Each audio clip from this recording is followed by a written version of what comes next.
This is the knockout artist, Chris Hero. And if you're looking for some true heel heat, you better listen to the boys.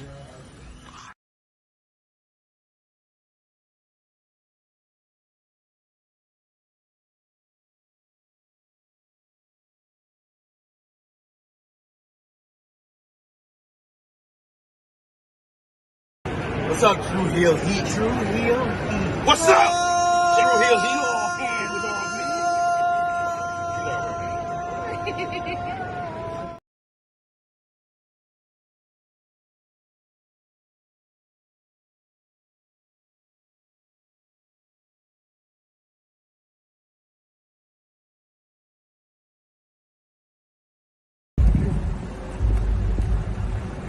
Yo, what up? You know what it is. It's your boy AJ Francis reporting to you live from New York City, the birthplace of hip-hop. And I'm telling you that I'm only tuned in with True Heel Heat Wrestling. Holla at me.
Hello. It is me, your True Hill Phenom, SP3. We are live on the True Hill Heat YouTube, Facebook, and Romeo's Twitter for Rated Raw Review number 32, reviewing the August 26, 2024 edition of Monday Night Raw as only we can. And to do that this week, Romeo's taking the day off. Yes, the guy who wasn't at Wembley Stadium sitting in the Bryan Danielson section, who wasn't singing Final Countdown numerous times, who wasn't on our near 3-hour review of All In yesterday. Yes, that guy, the guy that wasn't doing all of that, he took the day off, but I don't run from the grind, and neither does my co-host today, filling in for Romeo. You see him on the Around the Point Network. He's one of the faces of our watch parties for all the premium live events and pay-per-views. He is Chase Oliver. How are you doing, presidential candidate? I'm doing good. It doesn't look so well. I think I'm going to lose to Kamala or Trump. I don't know which one yet, but it doesn't look good. I'm getting a lot of support on Twitter. Someone wants me to be on Joe Rogan. I'll go on Joe Rogan for sure. Yeah, why not? Well, let's, Joe, you and I, we can meet. I don't know what I would talk with Joe Rogan about besides weed and MMA, but I'm pretty sure we can discuss about aliens and time zone differences or something. Who knows? There's a lot of conversation to be had. So Joe Rogan, I know you're one of those weirdos. You like to watch a lot of different things. If you need me, I got you, buddy. Don't worry about it. I'll laugh at some of your bad jokes too. Don't worry. I got you. You hit it on multiple different levels there, man. Y'all would have a great conversation. I would watch that interview. Oh yeah, I love Joe. I'm still making my way through the John Cena and Shannon Sharp interview, so I'll watch that next. But yes, we are here to discuss Monday Night Raw, the go-home edition ahead of Bash in Berlin this coming Saturday. We got a lot to discuss from this show. We got a lot to discuss from WWE, of course, as they're revving up for their next premium live event. But we appreciate y'all if you are joining us live. Appreciate y'all if you're watching us on demand. Remember to show your appreciation back the simplest way possible. You just drop the thumbs up on the video. Helps out the YouTube algorithms. You can share this video with all your wrestling fans, friends, and family on all your favorite social media platforms. If you're new to the True Hill Heat YouTube channel, hit that subscribe button, hit the bell to stay notified for all the great content here. But most of all, sound off in the live chat. We love to interact with all of you guys and hear your thoughts on Monday Night Raw from last night. What did you think about Bronson Reed's latest destruction of someone and things now? He's now destroying physical objects now. So, yes, let us know in the live chat what you thought about Monday Night Raw. And, of course, if you're feeling generous, you want to give back to what we do here. And if you really want to troll Romeo, send a lot of super chat donations because then he'll be upset. He was complaining last week. I think that's why he took the day off. He was like, I told them at the start of the show, I was like, it's a boring Raw. So I was like, they're not going to send a lot of super chats because there's not much to say about a boring Raw. This was a better episode than last week. And he's not here. Y'all know what to do. Send those super chat donations. Show some love to the channel. But we got Eric Isaac in the chat, who's always leaving us a great synopsis of episodes and shows. He says, hey, THH fam, Bronson destroys Braun. We got Dirty Dom beats his daddy again. That sounded like a sentence. Zelina gets revenge on PFC. Howdy wins his debut, and rest easy, Sid Vicious. We got that news as we were live for our All In London review yesterday, me and Jimmy Macaram. You have any memories or anything you want to say about Psycho Sid? You know, RIP, thoughts and condolences to the family, and we'll touch on WWE did a beautiful tribute for Psycho Sid on this show. But any thoughts you want to add? Yeah, it was sad to lose Sid Vicious, a very good big man in the wrestling time. He can't. Honestly, I felt like Sid Vicious was a little bit before. I wish Sid would have wrestled at least like maybe in the 2000s. Of course, he had that horrible leg injury that prevented that kind of run for Sid Vicious to have, because I feel he would have been perfect at his later age. Because I'm a big believer, you don't hit your wrestling prime until you're 36 to 44. Like for most wrestlers, that's when they really hit their true prime of being a performer. You know, in your 20s, you're more athletic, but those late 30s, early 40s. So, but I grew up mostly in WCW, so I always knew Sid Vicious as like messing up most of his promos. I'm only half the man that you are, and I have half the brain that you have. And Dash in the hall or just sitting there laughing at him, dying laughing. I always loved the WrestleMania 8 press conference when he gets told he's getting the main event. He's like, yes, he's all happy that he's facing Hogan in the main event of Mania. He's all it's like the dream come true and stuff. But yeah, it's so sad what I heard. I had to double check if it was like legit, because it like one of his sons just posted something on Facebook, and the initial reports, everyone was saying he apparently died and stuff. So because you never know, some of these kids of wrestlers, they're loony themselves. They might be trying to like just tweet something, say some fake rumors. Who knows? We don't know his whole family dynamic and stuff. So I was waiting, and then once everyone kind of was all doing their rest in pieces, and I saw some people in the business saying rest in peace, I said, damn, that sucks. Yeah, it's true and stuff. But yeah, man, Psycho Sid Vicious, Sid Justice, rest in peace. It sucks, man. Yeah, that one. This is one that hits me personally, because if you don't know, now you know. My name is Sid. So I've been called Sid Justice, Sid Vicious, Psycho Sid, pretty much my whole entire life.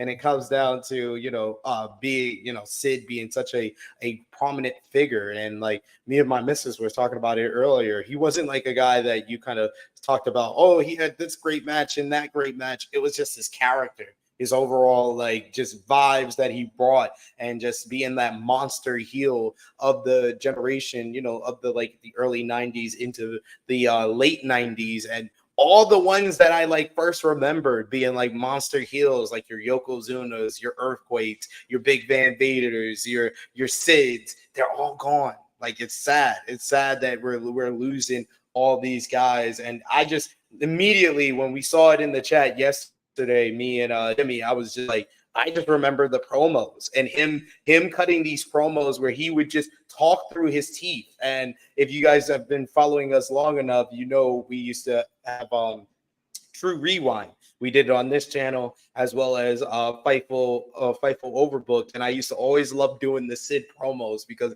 he just talked through his teeth like this. And I am the master in the rule of world. Like he used to whisper to you. It was so menacing and scary the way he came across with those promos. You would legitimately think he was this psycho killer, and that's what made him a great character. Yeah, man. Sid Vicious made Shawn Michaels retire. Shawn was so pissed that he was so over at Madison Square Garden. His ego couldn't handle it. Shawn was so pissed. He said, I'm done. My back's out. Can't wrestle no more, Vince. I'm sorry. Don't care how much you give me, how much blow you give me. I'm done. I can't do this. He is the real reason that Shawn Michaels lost his smile. I was there in Madison Square Garden, Survivor Series 1996. I've told this story a couple of times that I was there. That was my first WWF pay-per-view, first pay-per-view I ever went to. I was like 8 years old, and I went with my mom, and I was a big Shawn Michaels fan, but the crowd was so hardcore at Madison Square Garden, and they like legitimately turned on the white meat babyface Heartbreak Kid Shawn Michaels. They chose Sid over him, and they're just standing, Sid, Sid, Sid. And I'm getting upset. I'm a Shawn Michaels fan at 8 years old. And my mom just looks at me and like, why are you getting upset? They're chanting your name. That's it. I still remember it to this day. Now, nearly 30 years later, that my mom tried to make me feel better by telling me they were chanting my name when they were chanting for Sid. But that's badass. Well, my mom used to take me to shows, and Cena was getting booed. She goes, "Man, Cena just sucks now, huh? No one likes him." And I was like, "Mom, this is one of my childhood favorites. Stop saying he sucks." No inspiration there. Those are the moms that are awesome. Moms that take their kids to wrestling shows. I always big up my moms for taking, time off of work or getting tickets from, co-workers and stuff like that. But like those are always the best moms. So shout out to Chase's mom. Shout out to my mom. Like they know you watch it, and they're just like, okay, hopefully he's done watching this by he's like 13 years old or something. I don't have to take him to these shows no more. And then afterward, because my mom liked wrestling, it's not like she hated it, but it was just one of those things where it's like the newer age wrestling she didn't get, and so she's taking me to these shows, and she's just like, oh my god, I'm still taking this idiot to these shows. Like, wait, you want to go where? What's this PWG? Oh my god, this is crazy. Oh yeah, you're lucky. You were in California. I never got the chance to go to a PWG show. I remember, that's one thing I wish I could get on my list. My car was in the shop when I was like 20 something, and bar wrestling. We won't say who ran bar wrestling, but bar wrestling was a thing that I did go to, and I didn't have a car, and so I asked my mom if she could drop me off as a 20-year-old something to this bar wrestling event, and she did it, and she goes, "Oh my god, what?" She goes, "I thought you were watching a WWE event." I'm like, "No, this is bar wrestling," and she just was like, "Take an Uber home." She just, but then she did pick me up afterwards. I texted her and she picked up. The one local California promotion I did do when I went to, I think it was the G1 special in either 2017, 2018, I went to Hood Slam. Oh, okay. That's an experience. Hood Slam is like going to a college party that has wrestling. Yes. Because there's nothing but weed smoking and drinks everywhere. It's an experience. Legit. There's also this it's like Lucha Tacos. It's like a taco shop, and then they run Lucha Libre in the back of the taco shop, and it's so legit. It's like one of the, it's like a lot of big names will come through, like, and they don't tell you who's going to be there.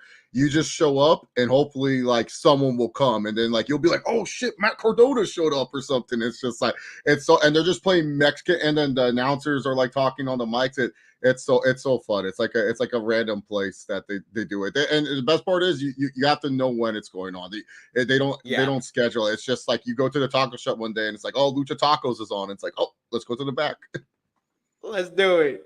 We got a new face in the chat, Sonia Hernandez, who says, "I cannot believe Bronson did that to Adam Carr." Is that confirmed that this is Braun Strowman's rental car that they did that to? Poor guy has to pay those rental bills. We got Vala B in the chat. Thank you for joining us, Vala B. He says, "Now I know for sure WWE watches this podcast. Saw me mock. No, he saw us mock.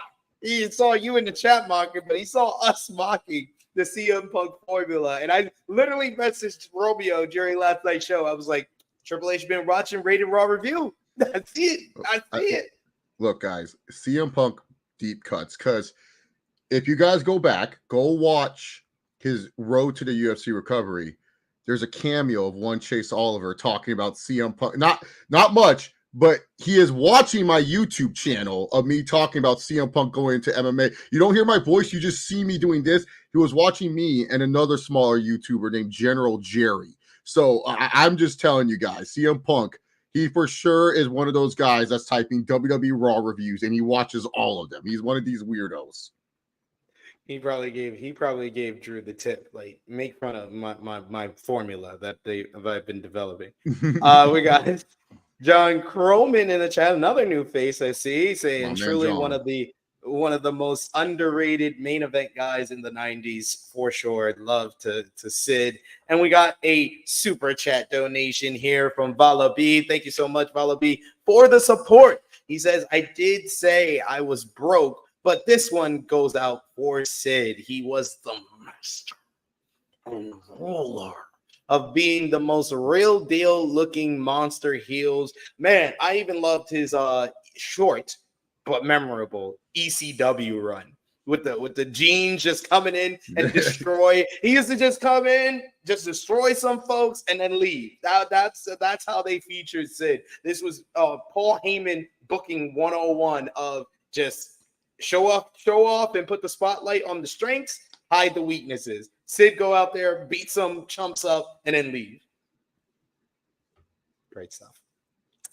We also got Vala B. Thank you so much for the super chat donation. He says, "Goldberg, Goldberg, why me? Live in my head forever." Love it. Love it. We also got Chuck Berry's in the chat. Good to see you today. He says, RIP to Sid Vicious. I had no idea that he actually had a run in ECW, albeit a short one. It was memorable. It was memorable. I remember it so well. So well.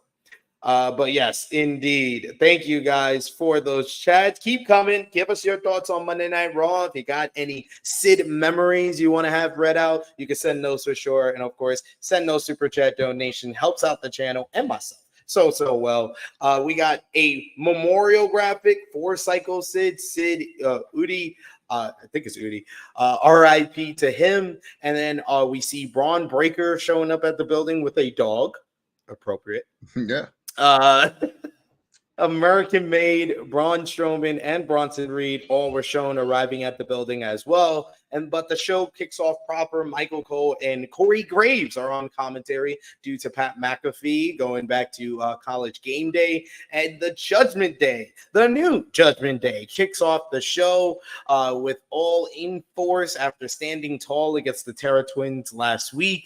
Judgment Day enters the ring, and Liv Morgan is the first to speak. She welcomes us to Monday Night Raw, and then she uses Damian Priest's own catchphrase and says, "All rise for the Judgment Day." And they're just laughing uproariously after stealing his catchphrase. They show a replay of their attack on Damian Priest and Rhea Ripley, and Carlito simply says, he calls it cool. JD McDonough says that it was a long time coming, while Finn Balor said Judgment Day weren't the bad guys here. Priest and Ripley were, and they just got what they deserved. Morgan said that she and Daddy Dom would beat Rhea and Damian in Berlin at Bash in Berlin and prove they were always on top. As soon as Dominic Mysterio gets the mic, he is uproariously booed from this Providence crowd. The Providence crowd was really good on this show, and they showed it here against Dom. Dom eventually announces that he was entering the Intercontinental Championship tournament with Liv Morgan's full support because she helped him beat his deadbeat dad. She did things for him that Rhea would never do. And this brings out his deadbeat dad, Rey Mysterio, and the LWO, which means Dragon Lee sighting. He's alive, guys. He's here. He had a baby, and now he's back. Joaquin Wilde and Cruz del Toro are also with them. Rey called his son a lost soul. Rey called, he said, at least when he was with Rhea Ripley, one of them had a set. Someone had to put Dom in his place, and he was here to do that. Dom said that he already beat Rey, and he disappeared for weeks. Rey called his son a jackass, and he says that he was even more of a jackass now that he was with Liv Morgan.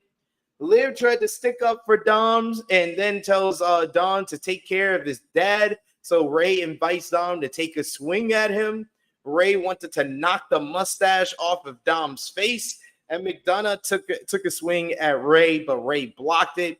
LWO cleared the ring of the Judgment Day, and then they launched Dragon Lee into the air for a nice little dive, which wouldn't even be the highest flying dive of this whole segment, because this led naturally with LWO standing tall in near our first commercial break. We got an 8-man tag team matchup of the Judgment Days, Dominic Mysterio, Carlito, and World Tag Team Champions Finn Balor and JD McDonough, facing Rey Mysterio, Dragon Lee, Joaquin Wilde, and Cruz del Toro.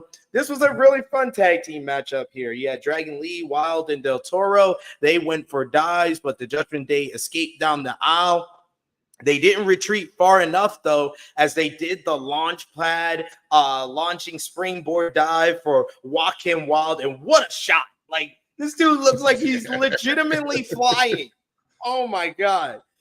We got the Judgment Day. Eventually, we're in control anyway after the commercial break. But it led into Rey Mysterio getting the hot tag. He started running wild on Dom. He had a sunset flip powerbomb, but the Judgment Day were able to break up the cover. Wilde and Del Toro did like crisscross, simultaneous springboard drop kicks, but Wilde slipped and fell on his, which did not look good, but they were able to make up for it as LWO did a crisscross suicide dive moments later, which really got the crowd going again. Rey hit his son with the 619, but Balor distracted the referee. This led to Liv Morgan pulling Dom to safety out of the way of a frog splash, and then Dom getting the La Monte Straw cradle for the 1-2-3, and back to back he has pinned his deadbeat dad, Rey Mysterio, on 2 occasions since teaming up with Liv Morgan, reaffirming why Dom chose Liv over Rhea, because she has helped him beat his dad twice now. The Judgment Day weren't done there, though. They started beating down on Rey. They took out the rest of the LWO. They then placed Rey on the announce table. Dom went to the top rope, maybe to look for a frog splash onto his deadbeat dad, but the music of the Terra Twins hit, Rhea Ripley's music specifically, and this brought out Rhea Ripley and Damian Priest. They ran down to make the save. Dom was cornered, but Morgan saved him from Rhea Ripley. The rest of the Judgment Day jumped in, which allowed Dom and Liv and Balor to escape, but it did not end well for Carlito and JD McDonough, although McDonough received the Riptide. Priest hit with the South of Heaven chokeslam on Carlito for the Terra Twins to stand tall ahead of WWE Bash in Berlin with the mixed tag team matchup against Dominic Mysterio and Liv Morgan. This was a hot start to the show between the promo into the multi-man matchup and the post-match with the Terra Twins getting a big reaction. A fun way to kick off the show where I was just like, okay, this show's on a much better start than last week. I think I have better vibes. But what did you think of the promo first, the matchup with LWO and Judgment Day, and the post-match with the Terra Twins? Yeah, the promo was was what I needed it to be. You know, Judgment Day still being mad for good reasons. Like I sympathize with them. Damian was not a good friend near the end, but like they all have their legit reasons why they hate the Terror Twins. Ray, I felt Ray was kind of coasting a little bit in his promo. Like he was just like, okay, I'll say these lines. He didn't sound like when he called him a jackass, he was like, you jackass. Like I'm like, come on, Ray, you can be a little bit more angrier than that.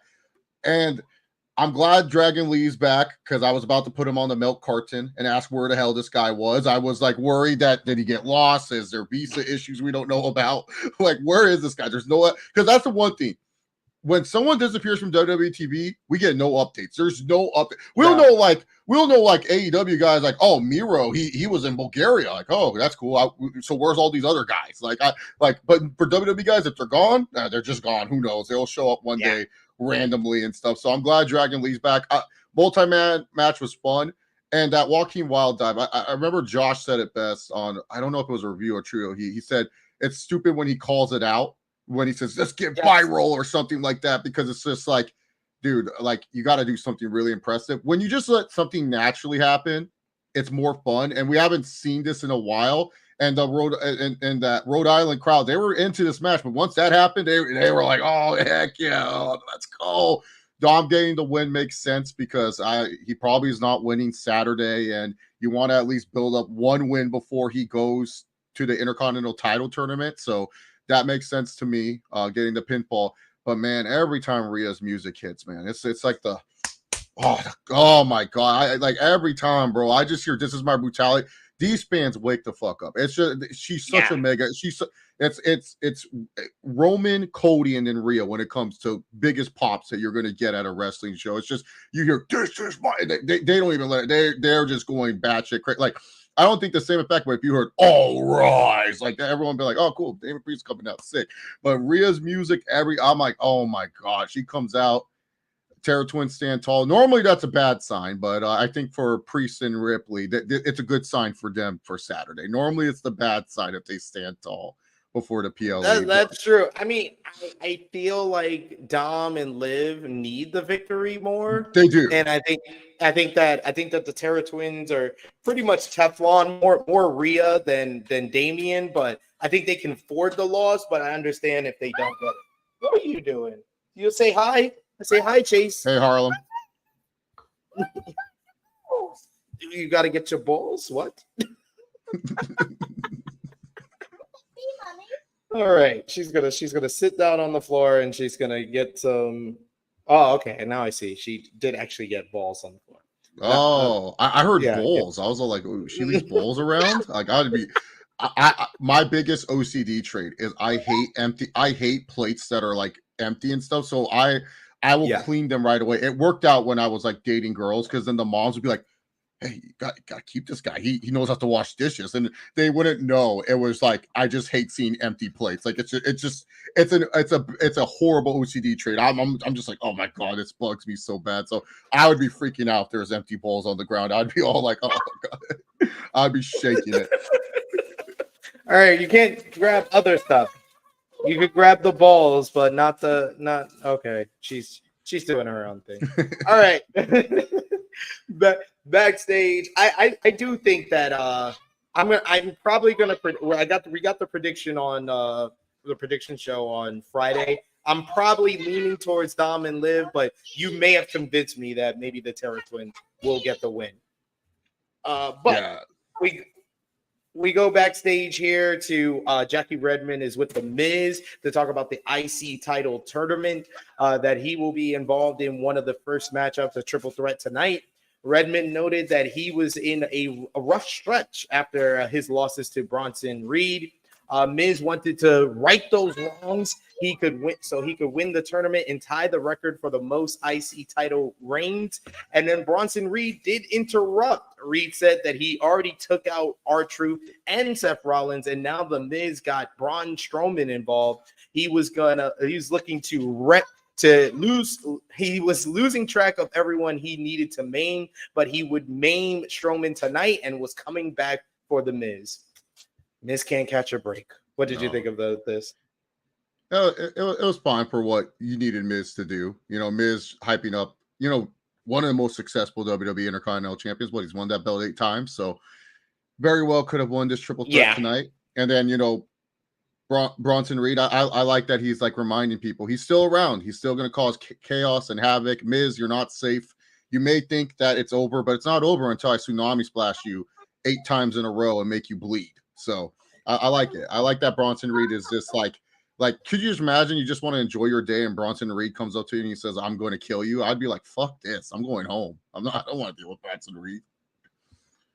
I don't want to deal with him. He's coming after me. I'm not dealing with this nonsense. Miz, I know the house that you live in. You've done well for yourself. I know you're trying to sell that house and move to another house that's in the same area, and you're going to do what you normally do. Hey, you don't need this. You don't need to deal with Bronson Reed. You can go home to Maurice.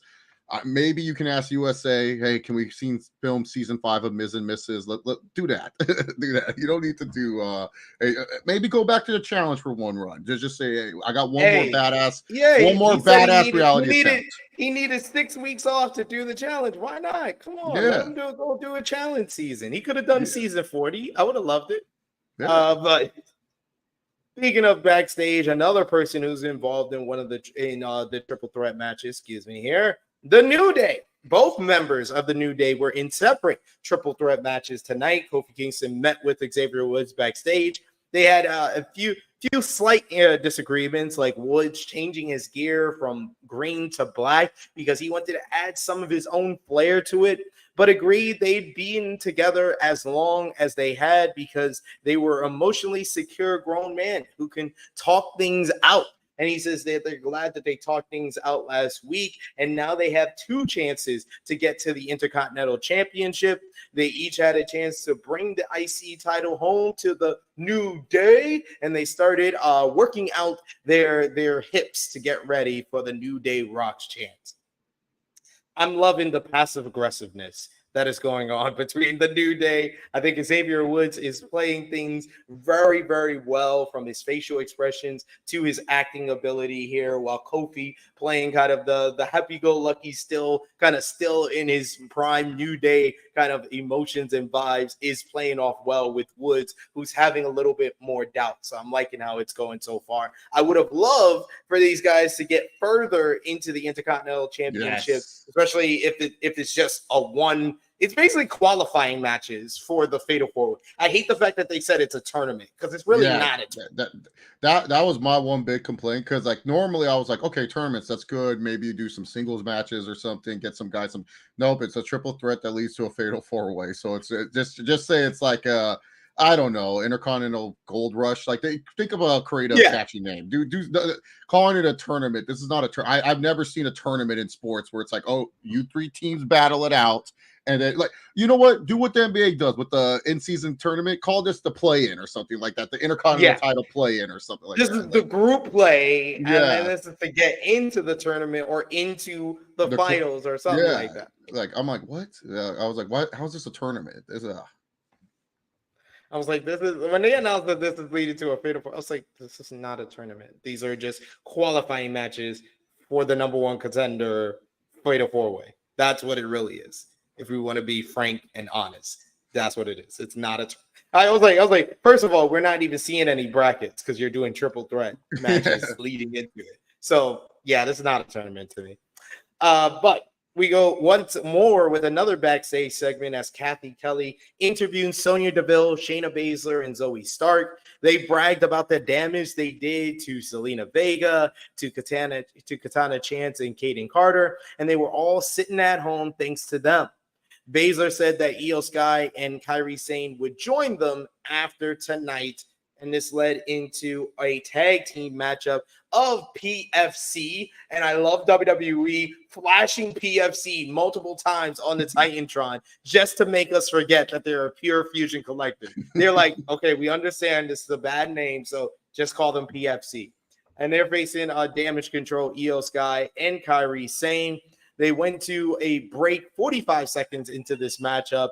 Deville took a cheap shot at Sane. Kyrie made a comeback after the commercial break, but Baszler caught her with a big knee strike. Stark followed up with a missile dropkick, but Io Sky broke up the the pin. On the outside, though, it was Zelina Vega who made her return, knocking Sonya Deville into the ring post. Sky took out Baszler with the top rope over the moonsault to the floor, while Kairi Sane took out Zoe with the insane elbow drop. I love the fact that they stood on the same turnbuckle before that. They popped for the win, but they were very quiet throughout this matchup. And I got some heat on, I think it was, what was it? The Sports Heater Wrestling, the Smack Talk, because I reviewed SmackDown over there. Damage Control picking up the victory. But I talked about how the WWE Women's Tag Team Champions, Alba Fire and Isla Dawn, are not over. And someone told me, well, they got victory over the two main stables on Monday Night Raw. What do you mean they're not over? I was like, did you watch the matchup? Because that match got no reaction. Just like every women's tag team matchup on Monday Night Raw, get no reaction. I think out of all the teams, I would think Io Sky and Kairi Sane, who worked this match well, they would have got a reaction, but the crowd was still real quiet because I feel like WWE hasn't gave them a reason to really invest and take the women's tag team division seriously. But they looked good for what it was here, but the crowd is just not into it. What did you think? Yeah, I'm just gonna be honest. I was so against these women's tag titles when they were first introduced. I don't know why people were pushing for it. I was like, to me, they're doing it backwards. The women's tag titles should be on NXT, so that way all these newer women can like learn how to wrestle inside the ring, figure out what works and all this stuff.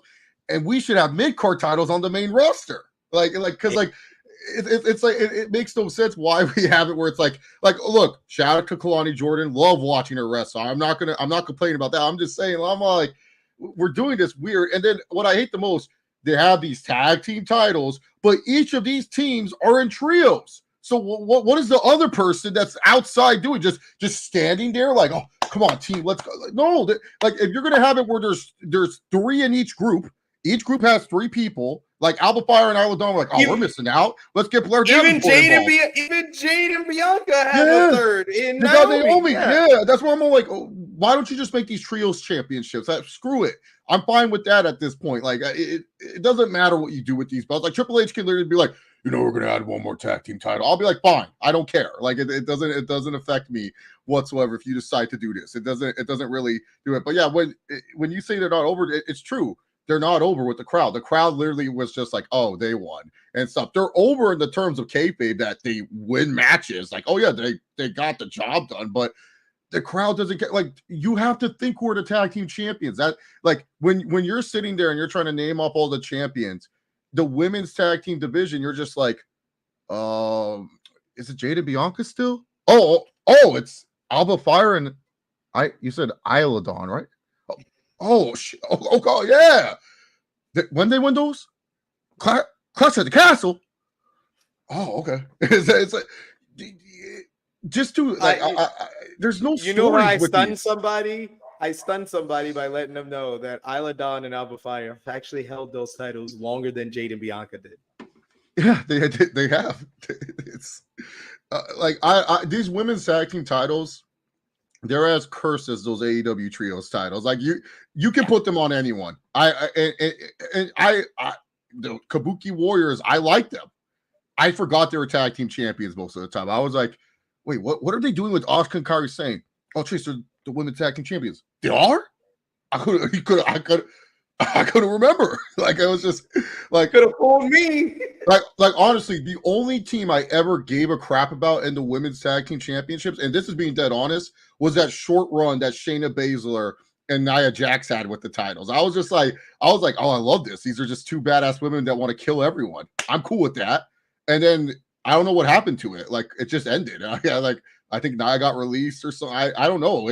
That's how bad it was. Not even Ronda Rousey could have saved these titles. They were just hoping this will make Ronda happy. Will make her women's tag. Nope, it was the worst run of Ronda Rousey's career. Like, well, they botched that because they didn't give her the women's tag team title run until what, a month or two before she was leaving the company. Yeah, exactly. They were like, and everyone's like, well, Ronda was injured at that time. I saw that WrestleMania match. I remember how Ronda just sat there and collect her paycheck, and they came in when it mattered most with the arm bar. You could have easily done that. It's believable that Ronda Rousey could come in and just lock in one arm bar and stuff. Like, just treat her like she was Omos when Omos was teaming with AJ Styles. Just keep him in the corner until you need him and stuff. But yeah, no, these women's tag team titles and the tag team scene is just more of like, there's no stories either. That's the worst part. It's just like the story is we want those titles. What's after that? Well, we're the champions. Okay, so now without your champions, what's after that? We got to face the next person that wants these titles. It's like, who cares? Hey, at least they're doing one part right. Is that it's one women's tag team titles on both shows. Because man, can anyone tell me what is the Raw tag team division? Oh, it's a deep one. It's Judgment Day. We could break the Terror Twins in the tag team division. I'm cool with Rhea holding the tag belts. I mean, that would be great. That would be great because you got New Day over here teasing a breakup. Yes. You have Awesome Truth over here teasing a breakup. You got AOP, who are the only of the teams I've named that isn't teasing a breakup. You got the Creed brothers, who are more focused on the Wyatt Six than Tag Team Gold. Like, and then the LWO. Why did we split these titles? I know everybody wanted us to. It was so like a loud minority of fans that wanted to break up the tag team titles, but it has not benefited anyone. You know who has benefited? WWE's pocketbooks, because those sicko belt collectors buy these replica belts and they sold out night one of both of these belts, and then now they just make money. That's who it benefited, was these belt collectors and WWE's merchandising team. Yeah, because like even the LWO, they can't do anything unless Rey Mysterio allows them to. Like they don't do anything else. Like Rey Mysterio's like, sorry, Joaquin Wilde, you can't go for the tag titles. I did not give you permission. So yeah, no, the tag team scene in WWE is so horrible. Like at least like with AEW's tag team scene, yes, it's not as strong as it used to be, but at least there's 3 over teams in that division. There's no tag teams in the WWE. I mean, freaking Solo Sikoa hates those belts so much. He told Jacob that too. I don't want my enforcer to be a tag team champion. What? Why can be an enforcer? I did not even understand that. I did not understand that at all. Like, do you not know you're making your tag team titles just seem like, oh, if you hold these, you're just losers and stuff like that. We went from DIY trying to recreate their NXT moment in Toronto, crying, acting like this was the greatest win of their careers, to Solo Sikoa saying, my enforcer can't have that belt. Makes you look weak. The dude's in a walking boot. Like, what? Like, how's he looking? He's still doing this thing in a walking boot. Like, oh my god. He was the reason they retained. And they did a nice little few weeks with the Street Profits, but I was like, well, it's over after this. Yeah, the always the Street Profits do their thing, get over. Fans are like, man, push Montez forward. They have one great match, and then, all right, we'll see you in 3 months. Royal Rumble. That's when your theme song will hit next. Okay. Yep. Back down the line you go. Next up, we hear from Bo Dallas, aka Uncle Howdy, and he says, I stopped to marvel at our accomplishments. Nearly stepped on a serpent. We won't make that mistake again. The false prophet continues to reveal himself to the world, masquerading as a lovely shepherd while marching his lambs into the mouths of wolves. A bond forged in the tears of the innocent is not a family, it's blasphemy. Chad, we have given you chance after chance, inflicting fear and suffering, and yet you refuse to remove the scales from your eyes. Your arrogance is like a beast risen from the sea. We cut off the head, so the blood of the damned rains down, washing away the sins of the wicked. I accept your challenge, your invitation. This is more than a reckoning. This is a purge. I mean, it was very reminiscent of a Bray Wyatt promo. It's a lot of big words. Mm-hmm. Some of them might not make sense to you, but I think that he performs it so well. He really has become really found his voice in this role as Uncle Howdy, as the leader of the YS6. This was really well done. What did you think? Yeah, I liked it. And my one friend, he texted me. He's like, I don't think he was talking about Chad being the false prophet, Chase. I think he's talking about the OTC. And I was just like, stop it and stuff. Because think about it. Bray Wyatt would always tell the future, Chase. He would always say stuff for the future. And then it made me think, who does Roman have at WrestleMania? And now I'm scared that my OT and Roman, you know him. He loves to put people. I'm so scared now that my OTC is probably Don't listen to your friend. I think the OTC will either verse Solo Sikoa or Jacob Fatu at WrestleMania. Oh, so thank God. That'll make me more happier than Uncle Howdy. I can't imagine myself being in the crowd and being like, please, Roman, do not lose to Uncle fucking Howdy. Roman is not going to do it. Roman and Gunther are the two that would just are like, nah, we're good. We're good on that YS. Oh, I can't wait till Gunther cuts this promo. What do you think you are? You guys are just weirdos who think you guys control everything. This right here is pathetic. Let go of the dreams your brother had and forge your own. There's something like that. He'll do something in that. Oh, that you spitting. Yo, WWE. I said Triple H watch Rated Raw review. He's out here like, it's good stuff. Yeah, Gunther will say something like that. He'll just be like, let go of Bray's dream. And then fans will be like, this piece of shit. But Gunther's just telling the truth. Just let it go. Spitting facts. Cyclops is better than Wolverine, says this feud is a gift and a curse because I love what the Wyatts is doing, but I also want to see the Creeds and Gable to focus on titles. 100% agree with that last part. That's been my whole difficulty with really fully investing into everything with the Wyatt Six, is that I feel like it's a miscast of them feuding so long with the American Made, because I feel American Made should have been more focused on championship gold, putting the Creeds back into the tag team division. Chad Gable trying to get unfinished business with the Intercontinental Championship, but they seem so removed from all of that with the Wyatt Six. Yeah, I'll say why Chad is wrestling Uncle Howdy later in the night when we get to that match. Fair. Next up, we get Drew McIntyre.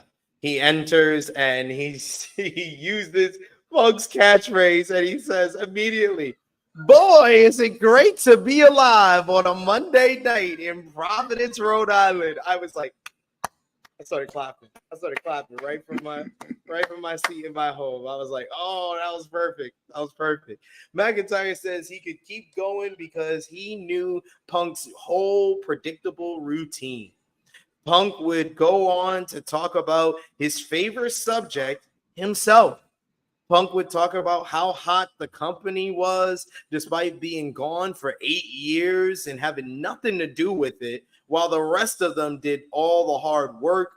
Punk would then talk about meeting little Timmy, who flew 239,000 miles from the moon to meet his Lord and Savior, CM Punk.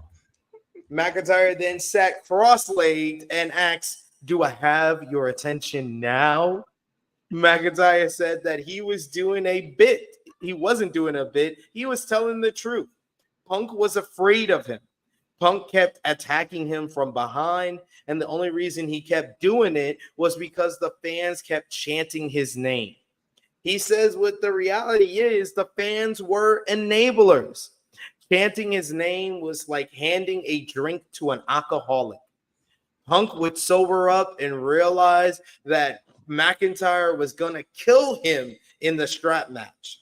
Every time he whipped Punk, it would be on the fans, and they would have to live with it. The fans have chosen nostalgia over the warrior who was there for them during their darkest times. The 50-cent piece of trash on his wrist caused Punk so much emotional hurt. It's ironic that the weapon he chose would cause him so much physical hurt. Punk's music hits, and he instead comes from behind and proves Drew McIntyre right by attacking him from behind with the strap.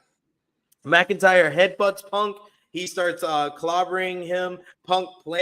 He's planted Punk on the announce table, but then Punk plants McIntyre on the announce table with the back body drop. He starts hammering away at him with the strap around his fist. He starts to whip him, but security ran out to separate them. McIntyre bailed through the crowd. Punk attacked the 3 security guards with the strap and posed on the ropes as he stared at McIntyre. McIntyre's promo was so damn good. It was so good hearing someone acknowledge that CM Punk is pander Punk rules, and he ain't kicking on the mic. He ain't hitting on the mic like he used to. Let Drew do. I said it on Twitter. I will say it here. Let Drew do all the spitting, and Punk, you better just bring the hooping. You better be able to hoop on Saturday. You brought the physicality here. This is another thing. Like we said, Triple H watches Rated Raw review because Romeo was very adamant they needed to do physicality on this show. And I said from the week before last week that their physicality when Punk first started whipping him, that was really good. And it was a hot segment to then turn around when Punk is 75% talking about everything except for the strap match and except for Drew McIntyre. It brought my enthusiasm for this matchup down a bit. This brought it up just slightly a bit. I'm not at like peak powers heading into the second matchup. It does feel like the heat has died down going into the second matchup in comparison to their first match at SummerSlam. But if they can have a great match in this matchup on Saturday, they can bring it back. I'm still not a fan of the touch all 4 corners, red light, green light edition of the strap match. But I do appreciate WWE really emphasizing throughout the show that you have to beat your opponent and incapacitate them to the point that you can drag them around the ring and touch all the corners. They made it sound a lot better than I know it is usually in its execution. So I'm hoping for the best and they can really bring that physicality, that intensity on Saturday. But Chase, what did you think about McIntyre's promo and the Punk physicality here?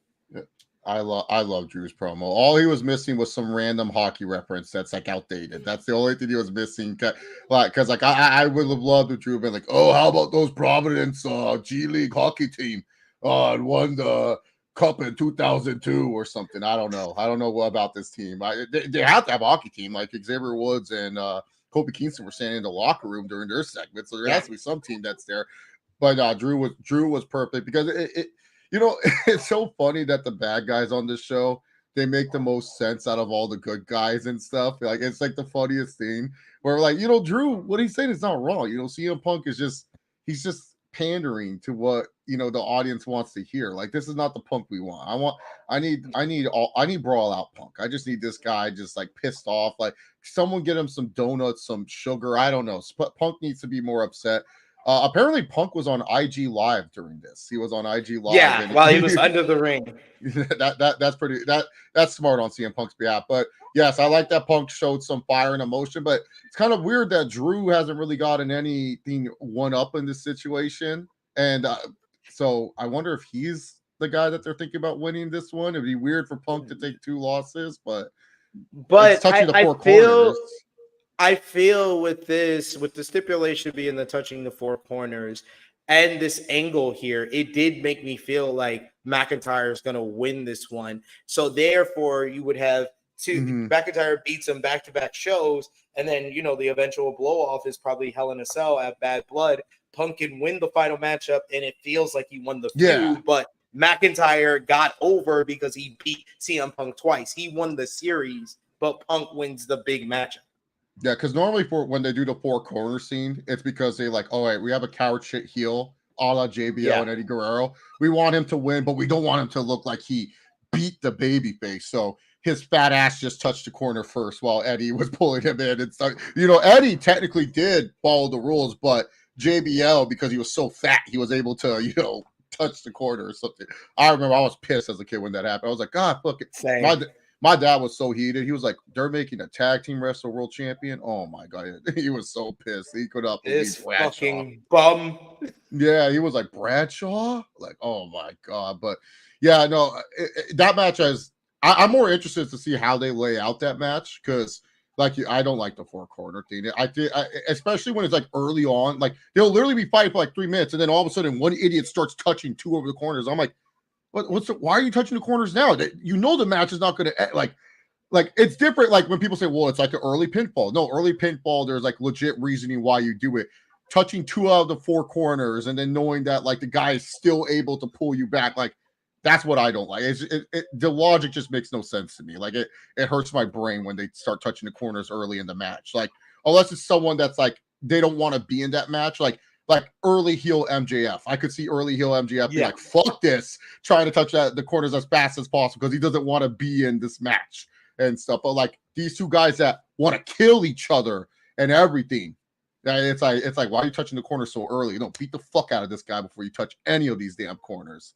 Hopefully CM Punk, you know, hopefully Triple H pisses him off that morning. I want Triple H to piss him off. Like, so. Yeah, just be like, hey Punk, just remind him of 2014.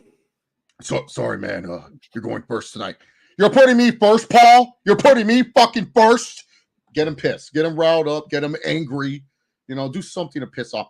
Because I need Punk to be like what he used to be, not this. It's like my friend said, it's like the carcass of CM Punk is out there right now, and it's not that. Yeah. Like the SummerSlam match reminded you of what he can be, but then everything else, it's just kind of like it's like a carcass. It's just like I tell my friends sometimes I have to rub my eyes when I hear his music or see him. I'm like I don't believe he's here. Like I'm like what is this? Is CM Punk? I really feel it comes down to Punk realizing he has no backup plan. This is his last shot. So he's trying to be the most popular pandering babyface he can. And it's sad. It's sad to watch. Yeah, no, we need Punk back against the wall. Maybe you know, CM Punk, he is the ultimate finesser. He will find a way. Maybe he sends Tony Khan the hey text. He goes, hey, and then later on he apologizes and something will happen. But yeah, I need Punk with just a little bit more, you know, like I told my friend Punk died to me when I saw him on First Take wearing a suit. I said, this is not my CM Punk. Like, what the hell is when this? When I saw him at Fanatics Fest, I was like, when was the last time CM Punk wore a suit to a fan sighting? Yeah, like, dude, I need you wearing your Gracie Jitsu hoodie that you haven't washed in 5 days, not your fucking nice dappered up suit. Like, you ain't Cody. Like, Cody can pull that shit off. Yeah. You're CM Punk. You're the rebel against the machine. Why are you wearing a suit? I don't care if you have to talk to Stephen A. Smith. Like, what? Like, who cares? I don't even think he was on that episode. It was like Molly and one of the quarterbacks that used to play in the NFL and stuff. Yeah, but yeah, no, I just need something. I need something more from Punk at this point because, like my friend said, it's just a carcass out there. It's just like he's here, and then it doesn't feel like he's here. So hopefully this match restores that CM Punk feeling, and then I'll go, okay, yeah, my boy's back. Because a lot of people may be shocked at this. I'm a huge CM Punk fan. I love CM Punk. Like CM Punk is one of my favorite indie guys of all time.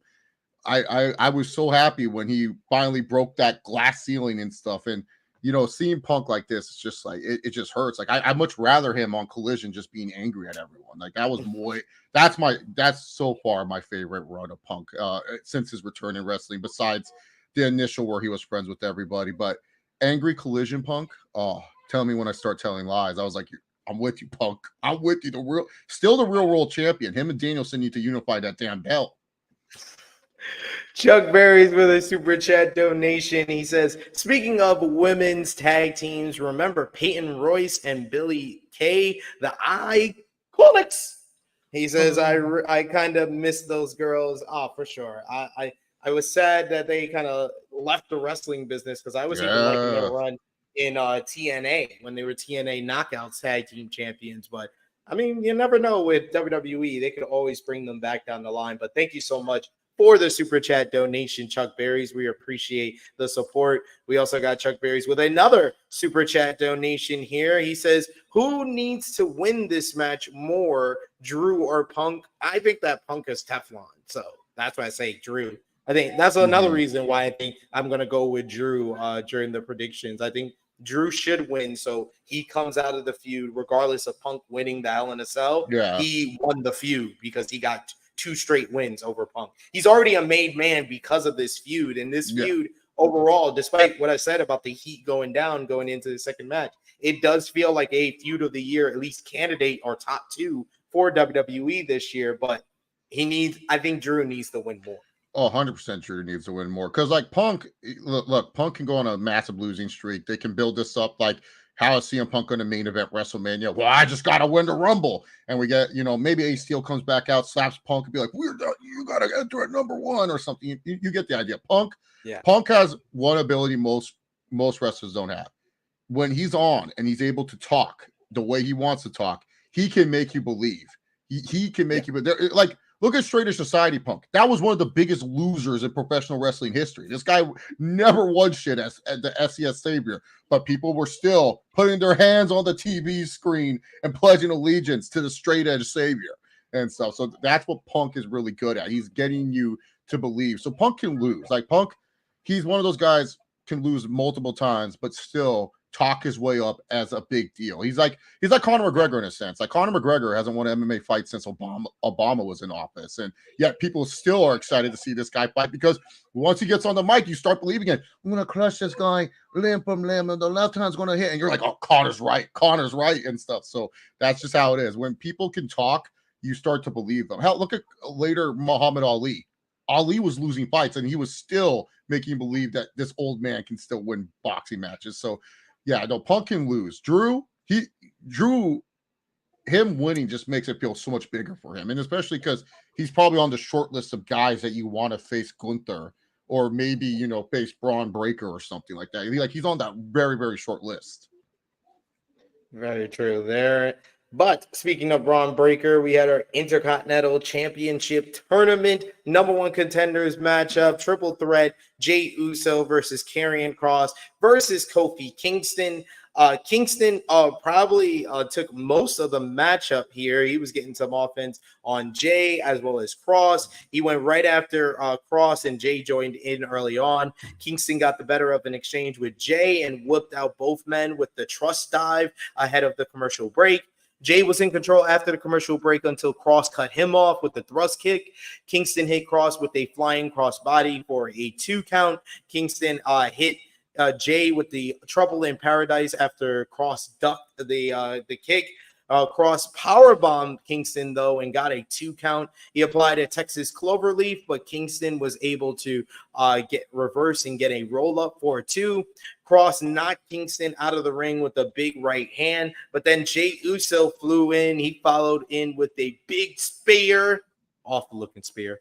But then he followed up with the Uso splash for the 1-2-3 in this one. This fell a little short. We got a commercial break in between. The match only went about 8.5 minutes, so we only saw about 5 minutes of the matchup, but a predictable winner nonetheless with Jey Uso picking up the victory here. I thought it was fine for what it was for the time that we saw. What did you think? Yeah, it was passable, but this is more. I just want to talk about what WWE Hall of Famer and someone who has taught me a lot about the wrestling business when I visit Knoxborough, Rikishi, had to say on his podcast a little bit more than this.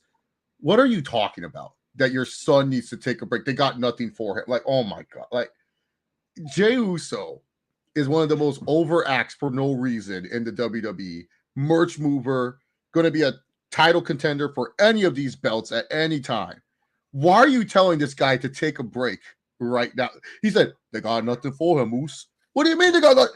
The guy's going for the – is that the thing now? Like, oh, my God. Like because he doesn't see him winning, so he's like, they got nothing for you. It doesn't matter. Jey Uso is the new Jeff Hardy, except he doesn't do any of the cool stuff that Jeff Hardy used to do that make you say, oh, Jeff Hardy's amazing. And I don't think he's going to win the WWE or World Heavyweight Championship. Yeah, he's just over. Like, fans love him. Like, no matter how bad people do the yeet dance, they still do it. Like, oh, the guy that was next to him in the picture, I saw him try to do yeet dance. He was doing this. Like, brother. Corey Graves too. Yeah. Corey Graves is not good with it. Because next week, I believe Tessitore starts his call on Monday Night Raw. And no. That's the week they start SmackDown on USA. Oh, okay. So, because like originally the report was September 2nd he was supposed to start. So I guess they're waiting on that. So I'm going to be interested to see how Tessitore does the yeet dance and how he reacts to it. One thing about Joe Tessitore, he's actually a legit wrestling fan and tremendous commentator all around. So I'm excited for him to come. But yeah, like. I was just annoyed that Rikishi is just trying to get his son off TV for no reason. And especially, this is the peak time that you still want. Like, look, WWE is in the death sentence era for Raw right now because it's going to be Monday Night Football coming out and stuff. And that's when people are tuned out the most when it comes to wrestling. But for these wrestlers, this is a time for them to change the Booker's mind come Rumble season, because they don't. They're Triple H. You know his GPS. It can never change. It always changes. I have a destination. Pivot. We would just pivot, go a different direction. This is important for them because this could get Triple H thinking, maybe Jay does deserve a big match at Mania or something like that. You know, so no, Jey Uso taking a break here. He's not Seth freaking Rollins. Like, you can't just tell main event Jey or whatever he is, Jey Uso, Yeet Boy, to take a break now. Like, Rikishi, all respect to Rikishi, he taught me a lot, butter, but that was ridiculous take. Come on, man. Like Jimmy Uso needs to. He has the bloodline. The whole bloodline story is going to happen this fall. That's literally WWE's like, all right, we're back, baby. We got the bloodline back. They're getting ready. They're gearing him up. He'll take a loss at Bad Blood, but he'll keep on ticking.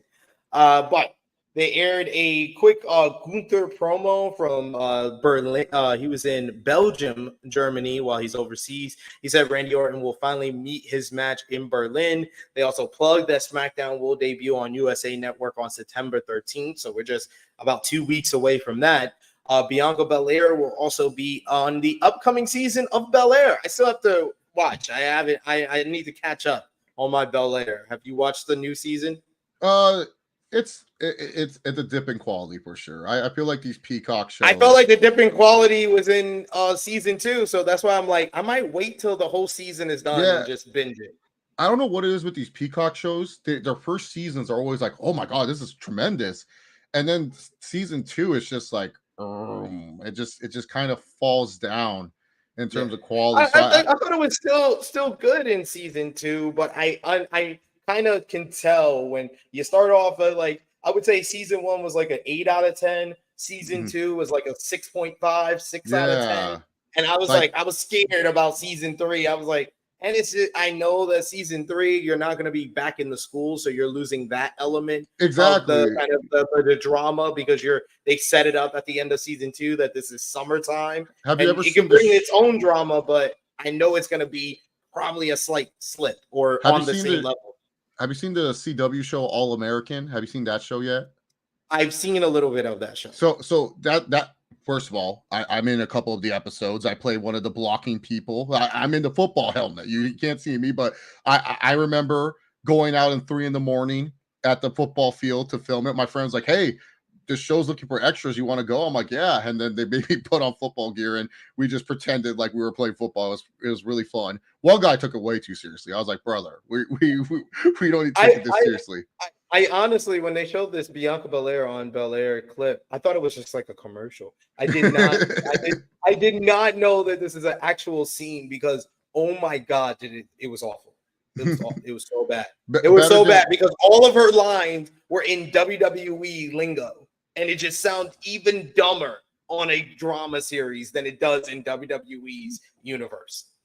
Was it better than Becky Lynch in that one cameo of that HBO show she had, like for like 2 seconds? I can't remember. She had like a cameo, and I was just like, I know Triple H was also on this session as well. I mean, Becky was awesome on Young Rock, but that's kind of still wrestling. But I thought the Bianca Belair on Belair looked awful.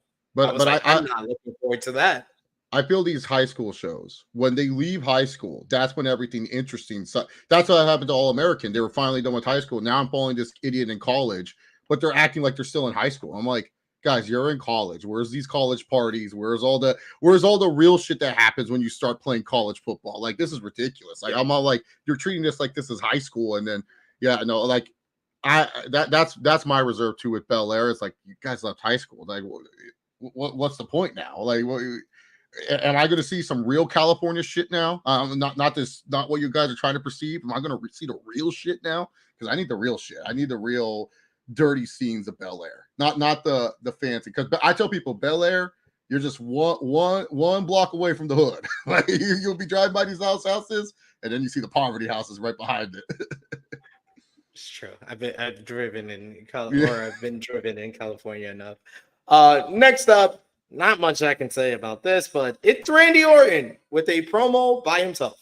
Orton said that he listened to the voices in his head for most of his career, but lately the voices he hears are the fans. It meant the world to him that they sang his song, even if it took them 15 years. He thanked them. Orton has won a lot of titles in his career, but the World Heavyweight Championship meant the most to him because it was the first world title he won, and he was the youngest competitor to win it.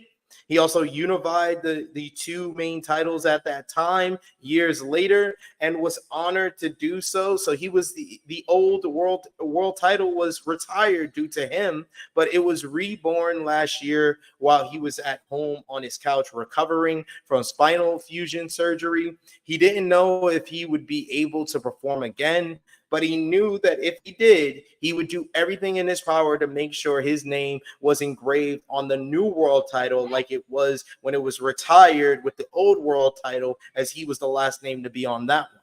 He wanted to create a new legacy, and the fans chanted, "You deserve it." He knew he would be stepping into enemy territory in Berlin against a living legend to people in Europe, but Gunther's head was also shoved so far up his own ass, he didn't realize he was facing the most dangerous wrestler this company has seen in almost 20 years. Orton signed his first WWE contract at 19 years old, and he grew up in front of the fans. He learned from his mistakes and had to earn every ounce of respect that comes with his name. Gunther came into this company as a 30-something-year-old egotistical prick, so they might have that last part in common. The difference between them was that Orton was humbled earlier in his career, but Gunther has never been put in his place. Orton planned on doing that in Berlin. This match could have just been about the title, though, but Gunther had to make it personal. Gunther was right that Orton had demons, but those demons were tougher than Gunther, and he beat them all just like he's going to beat Gunther in Berlin. And he would do it with the three most dangerous letters in WWE, RKO. It is going to be seemingly the main event for this Saturday in Berlin. Gunther defending the World Heavyweight Championship against Randy Orton. I've called Randy Orton the most overrated, or the most overrated talker for someone of his stature, like main event wise. As long as he's been main eventer, he's not the best talker. He's been on a nice run of talking, but there was nothing new here at all. This just reiterated everything we've heard in the build up to this matchup. Yeah, sympathetic babyface Orton is not like I have nothing to sympathize with you, my friend. You've had the greatest career out of most wrestlers that I can think of off the top of my head. The fact that people need to understand, they changed the strike rule for Randy Orton. Randy Orton should have been long gone from WWE, and they're like, "Oh no, Randy, it's all right. You took that PED, you're good, brother. No, we will." He had 2 strikes. He got his third, and they changed the rule for Randy Orton. Like Orton has done so much to shoot himself in the foot and got chance after chance after chance. Like, I'm happy that you had a redemption. You had a turnaround in your career. It could have been much worse for Randy Orton. He is one of those guys in life that is their own worst enemy at times. But, I'm glad that he was able to find something that helps him be a better person. But you lied to us, Randy. You are not the last name engraved on that title. It is John Cena. John Cena won the undisputed WWE World Heavyweight title. Yeah, and then Brock Lesnar beat him, and Brock Lesnar was holding both belts with Cena's name on the World Heavyweight title. So sorry, Randy, you're a liar. And Brock didn't even get his name engraved, because I always remember the TMZ video. They went to a steakhouse, and then later on, the guy's like, "You're going to keep both belts?" And Lesnar's like, "I'm not keeping both of these." So you lied to me, Randy. It was Daniel Bryan and then John Cena, and now that was the last name engraved on that World Heavyweight Championship. But yeah, I couldn't feel anything. And then I was like, "Where's Gunther?" Oh, WWE, they did their brilliant strategy. Let's bring some people over to Germany and stuff like that. And there was Gunther. He was wrestling in Germany this night when he should be building up towards this big World Heavyweight Championship match. That's most likely the main event. And so I was worried that Punk was over there as well, but thankfully he was on the show to heat up the strap match. But yeah, it's just we didn't get anything new from this. Yeah, like I'm sorry, I can't sympathize with Randy Orton. I love Randy Orton, don't get me wrong, but I can't sympathize with this. Like, oh, I need, like, this is not giving me like Like, it would make sense if Randy hadn't won a title in a while. Like, what, his last world title win was during the COVID years. He's won the tag titles with Riddle and stuff. Like, it's not like Randy's been on. It's not like Shawn Michaels in 2007, where it was like, we want Shawn Michaels to win the title from Cena. We're sick of Cena, always just doing the same matches. And Shawn Michaels was on a heater at that time.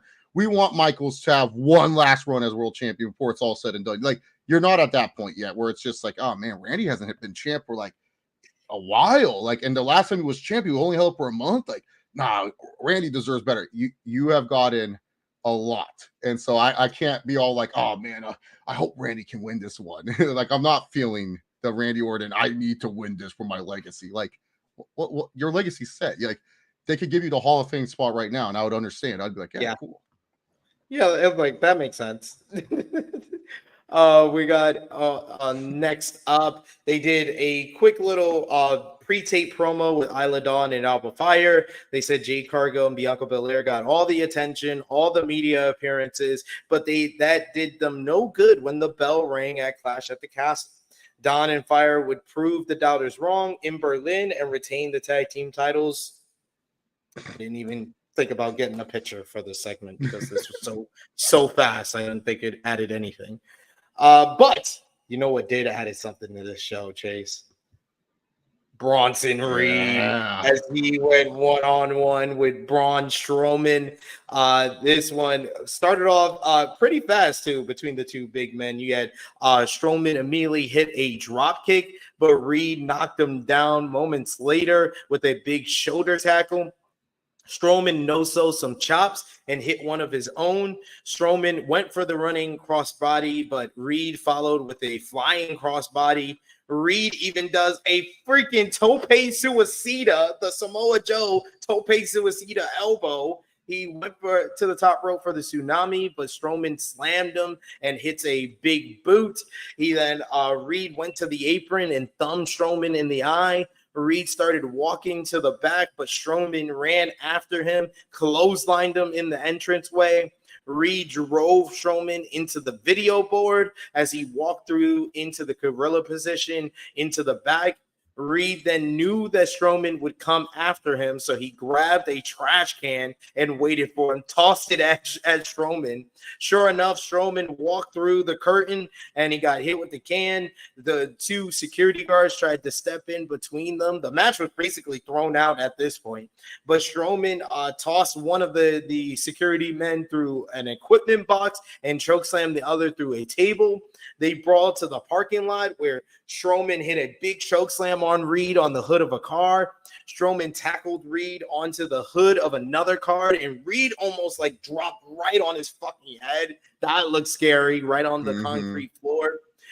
You had Reed fought back against Strowman. He hit him with a big lead pipe, laid him out on the top of a car, and then fucking Bronson Reed does a fucking tsunami off of a wall that had to be like 9 feet high in the air onto Strowman on the car with the side fucking windows exploding. That shit looked so fucking awesome. They need to add this to the highlight reel for the intro to Monday Night Raw when they move to Netflix. This is the type of thing that you put that on the highlight reel, you put that on the commercials. That makes people want to watch Monday Night Raw.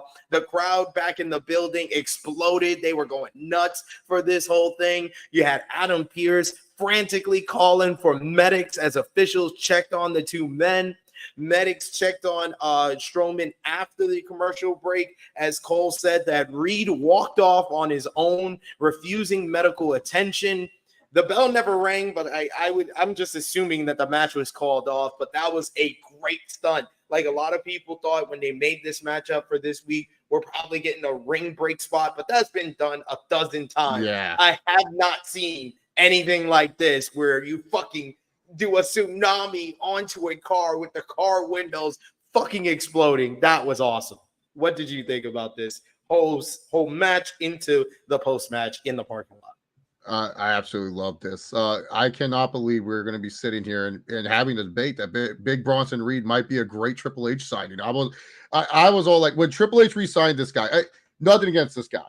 It was just, what are you going to do with him? Like, is he just the new Big Show? He's just a big guy for people to beat and be like, oh my God, you beat this guy.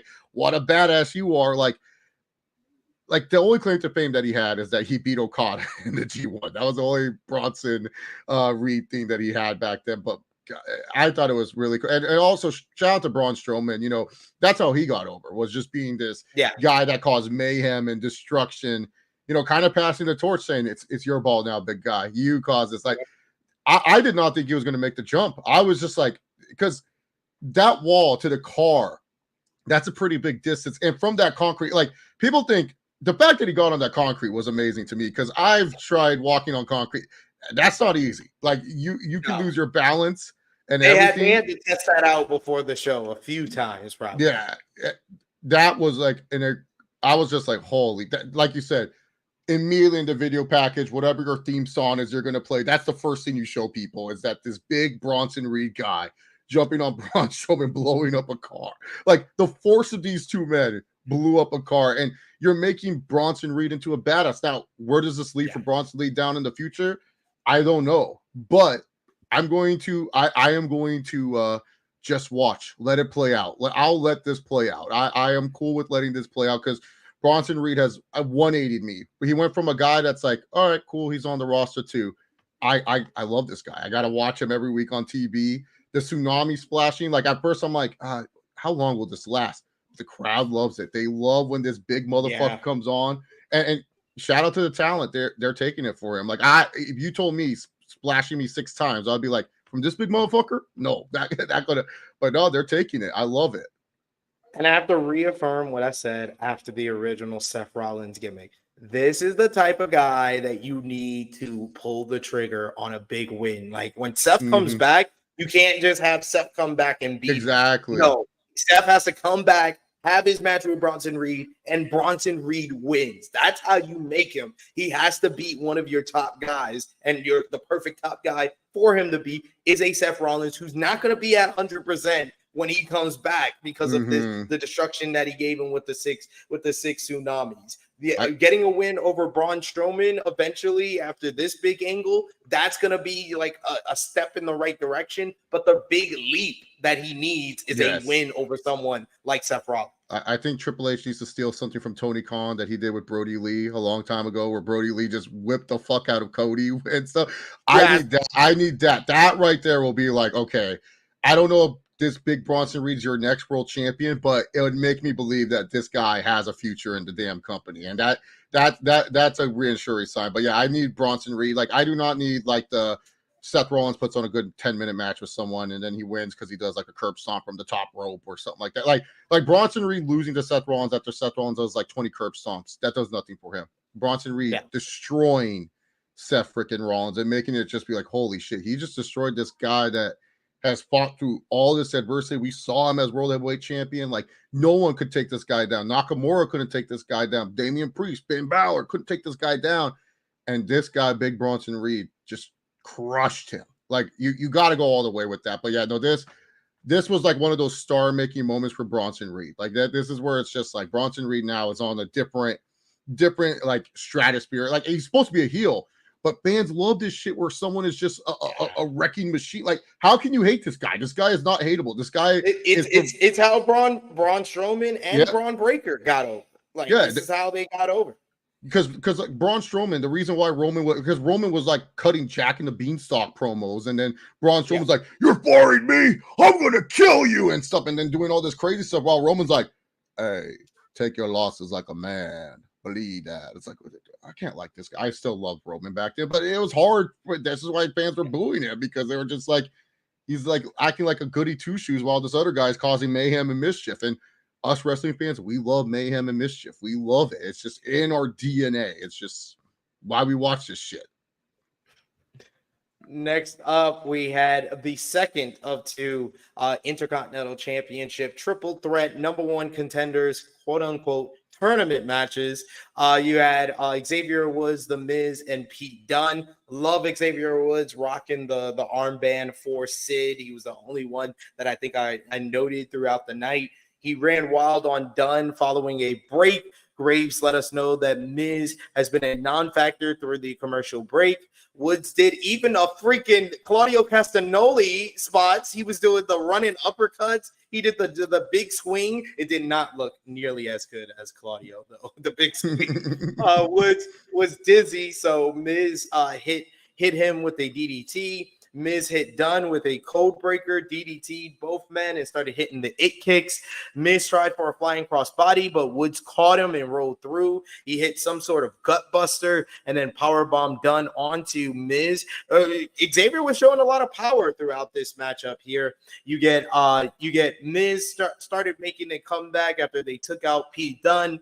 Miz hits the big skull-crushing finale, but Dunn gets him into a crossface, and Miz tries to get a pin at the same time, but Woods eventually gets up and hits both men with super kicks. Woods hits a big flying elbow drop, the limit breaker, and had it won, but Dunn yanked the referee out of the ring. He then booted Woods from the ring and then hits Miz with the bitter end for the 1-2-3. The referee was annoyed, but he knows there's no disqualification, but he did count the 1-2-3. Dunn moves on and he joins Jey Uso in the number one contenders fatal four-way matchup that will happen in 2 weeks' time, and the winners of this tournament will win a shot at Braun Breaker for Bad Blood. But before we hear from Chase, we did hear from Braun Breaker after the matchup, and Braun warned Jey to keep his name out of his mouth. He said that a member of Jey's family has never beaten a member of his family, and I was trying to remember. I was like, yeah, the Steiner brothers used to always beat the Head Shrinkers. Yep. And he says Jey wasn't going to be the first one to do that. Braun dismissed the idea of Pete Dunne beating him too, and he won the eventual winner of the tournament, that he was the IC champion, and the worst was yet to come. What did you think about the triple threat matchup here, and what did you think about Braun Breaker's promo afterwards? I would definitely say this triple threat was the better of the two, and a really 100%. Good, actually a good matchup here. Yeah, no, this was definitely one of the more enjoyable matches of the night, and definitely the better of the triple threats. I would have wanted Xavier Woods to win this match, and I think it could have built more to the Kofi thing. Like Xavier could have won, and then he could have went backstage next week. Kofi, hey man, where were you last week? You said, "Oh, sorry man, I was tired after my match." Yeah, but you said we're a family and stuff. I have next week. I get my opportunity to finally win a singles. Like I felt that would have been like a little bit better. Like especially because Pete Dunne just lost to Sheamus, one-handed Sheamus. So I thought Pete Dunne was serving his time in NXT. I thought, okay, yeah, he's just doing his time in NXT, working Raw or something like that. Sure, but no, good match. Pete Dunne winning, not my first choice, but it's much better than like the Miz. So like I'll take it. It's not that I hate the Miz, it's just the Miz gets all these opportunities, and what's he going to do in this fatal four-way match? He's not a guy that makes a threat.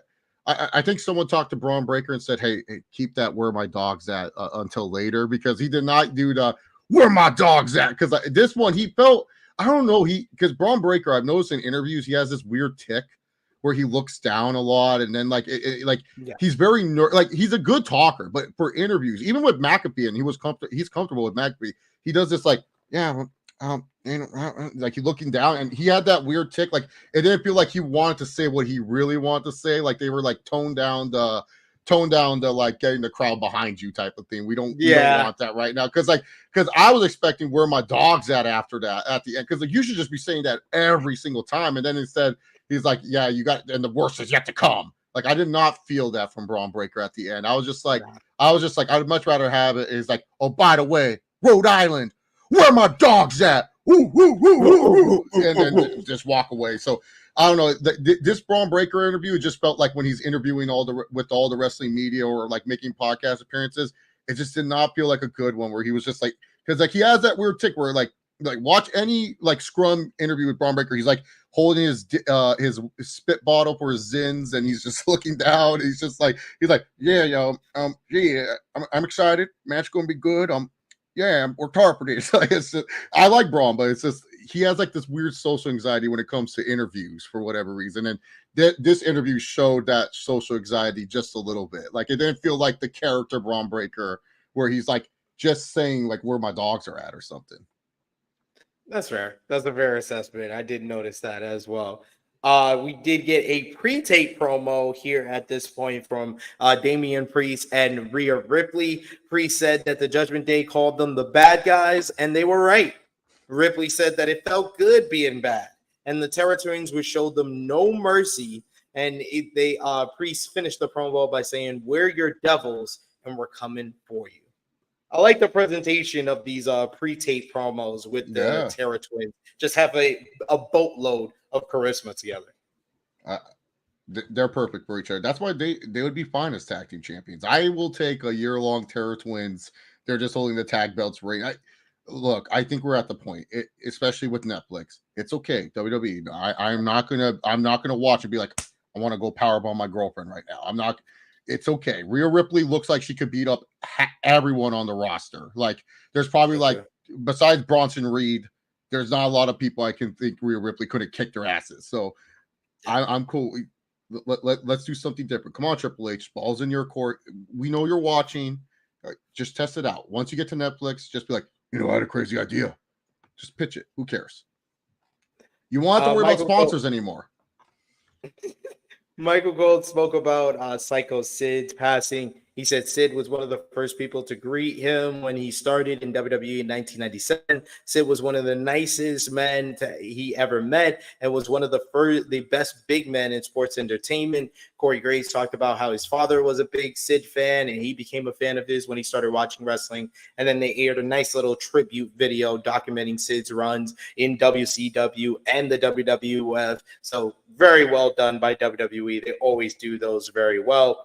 And then finally, we had an interview first with Chad Gable, a pre-tape promo here alongside American Made. Gable said that he wasn't a false prophet. He wasn't the one hiding behind a mask, asking his family members to do the dirty work while he sat back and watched. Gable would show the world Uncle Howdy was just an ordinary guy, and he would tap that just like an ordinary guy. And this led into our main event of the evening, Chad Gable with American Made by his side versus Uncle Howdy in Uncle Howdy's debut on Monday Night Raw, his in-ring debut here. Bo Dallas's first official matchup back in WWE since November of 2019. Jesus. And B-team. Ironically enough, one of his opponents was, guess who? Chad Shorty Gable? G. Chad Gable. Shorty G. Chad Gable. Chad Gable surviving Shorty G is it's a miracle. Like, I thought he was dead in the water as Shorty G. Bo Dallas, Uncle Howdy wrestled in the mask and long gray wig. I don't know if that worked for y'all. That did not work for me because I kept seeing his black hair. Howdy hit him with a big knee and started dancing around with Gable before knocking him down with a clothesline. He hit a big power slam and chased a frightened Gable from the ring. I like that he was using a lot of Bray Wyatt's moves and then doing the mannerisms of Luke Harper doing the yeah. Gable suplex Howdy right out of his boots at one point, big German suplex, and then hit a dive off the top rope to the floor. The crowd chanted, "You suck," at Gable, who ran into a back body drop. Howdy used a running hip attack into the barricade, and then Howdy, respecting the rules, slid him into the ring to break the referee's count before chucking him across the announce table onto a leather chair where Gable bounced back. Howdy cleared off the announce table and looked to hit a move, but Gable reversed and hit an angle slam, and the table didn't break, which always looks like it hurts more. Howdy was able to get back into the ring before the count of 9. They went to the top rope, and Gable hit an avalanche T-bone suplex, only getting a 2. Gable followed up with 3 German suplexes. He tried for the chaos theory, but he ran into Howdy doing the Bray Wyatt pose. Howdy then blocked it and hit a Uranagi for a 2. Howdy set up for the Sister Abigail, but Ivy now distracted the referee. That allowed Gable to reverse things, and he countered into an ankle lock. Howdy countered the ankle lock, but Gable eventually would fall into the referee for a referee bump here. Howdy put Gable into the mandible claw, and he looked like he had the match tied up here. But the Creed brothers pulled Howdy out of the ring. They tossed him into the barricade. The lights went out momentarily, and then the Wyatt Six showed up, taking out the Creeds. Yet Ivy now jump on Eric Rowan's back as he's fighting with the Creeds into the crowd. Howdy is able to avoid a Chad Gable moonsault, and then instantly get him into the Sister Abigail and get the victory. 1, 2, 3. Uncle Howdy wins his in-ring debut on Monday Night Raw. This was good for what it was. Chad Gable was the perfect opponent for Uncle Howdy here in his debut matchup. So a good showing from both men here. I'm just not feeling the whole Uncle Howdy getup and the wig and stuff like that. I think if it was just wearing the mask, I'd be fine with this and have no complaints and say that this was a great debut in comparison to what it could have been. But I'm just not feeling the wig and stuff. Just maybe it's just me, but I don't know. This brought back PTSD of the Fiend. I was just like, oh no, like this is. Look, guys, Chad Gable was the reason why he was feuding with the Wyatt Six is, hey, look, we need to. What was the biggest complaint about Bray Wyatt? The bell rings. God rest his soul. His best matches are with Bryan Danielson, all two of them, and they're both happening at the Royal Rumble. You can't like Chad Gable. Good job. You did your part. You get an A+ because you did what you need to do. You helped the Wyatt Six look competent in the ring. I am still in. I need to see them face someone else before. But yeah, no, the getup atrocious. That gray wig pissed me off the whole time. I'm like, just wear the mask. You don't need the gray wig. It's just, I don't know. It's just, and you know, Bo, he felt kind of like he wasn't really selling the ankle lock. Like he was just kind of like and stuff. And at least he wasn't like super dominant. My biggest fear was that like it was just going to be like how the Fiend wrestled, where the Fiend was just squashing people and stuff. Like I do not need an overpowered Bo Dallas. That would just be ridiculous in my opinion. So I like the gauntlet that he wore that they said was made out of the material of Bray's old Fiend suit. That was a nice little touch. Yes, I like just get rid of the gray hair, keep the mask, maybe find a different way to incorporate white hair. Just dye your hair white. Who cares? You're a wrestler. You can get away with it. It's not going to hurt you. Gray's for wisdom. But yeah, fine main event for sure. But I'm still waiting to see on the Wyatt Six. What's up, Hart? Oh, she's messy. You messy? What you got on your face? Ice cream? Yogi. No, don't put it on my mic. What is it? She's trying to give me a kiss. What is it? Ice cream? Yeah, it's Yogi. Oh, it's Yogi. Oh, yogurt.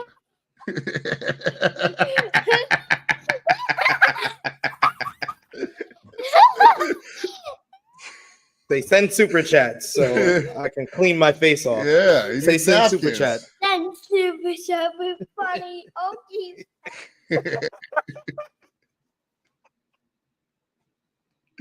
There you go, ladies and gentlemen.